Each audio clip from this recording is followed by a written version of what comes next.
আসসালামু আলাইকুম।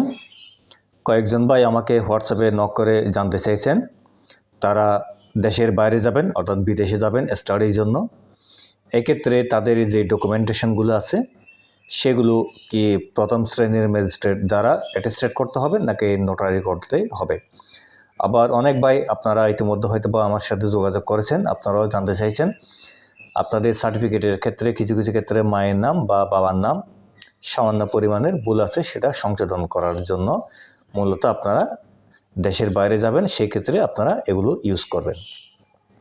একটা বিষয় মনে রাখবেন, যদি আপনি আপনার কোনো ডকুমেন্টেশন বাংলাদেশের অভ্যন্তরীণ কোনো দপ্তরে কাজে লাগানোর জন্য ইউজ করবেন, সেই ক্ষেত্রে আমাদের দেশের নিয়ম অনুযায়ী প্রথম শ্রেণীর নির্বাহী ম্যাজিস্ট্রেটের কাছে গিয়ে আপনাকে এফিডেভিট করতে হবে। যদি বা এফিডেভিট দুই জায়গায় করা যায়, একটা হচ্ছে নোটারি পাবলিকের কার্যালয়ে গিয়ে নোটারি পাবলিকের মাধ্যমে, আরেকটা হচ্ছে যে প্রথম শ্রেণীর ম্যাজিস্ট্রেটের কার্যালয়ে গিয়ে।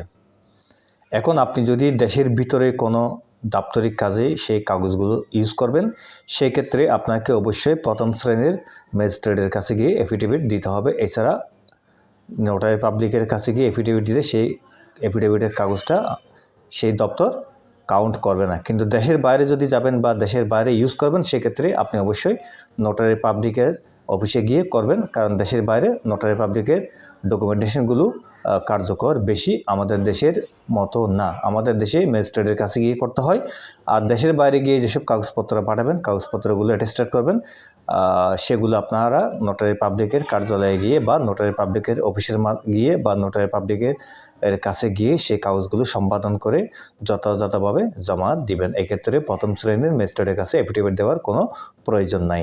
ধন্যবাদ।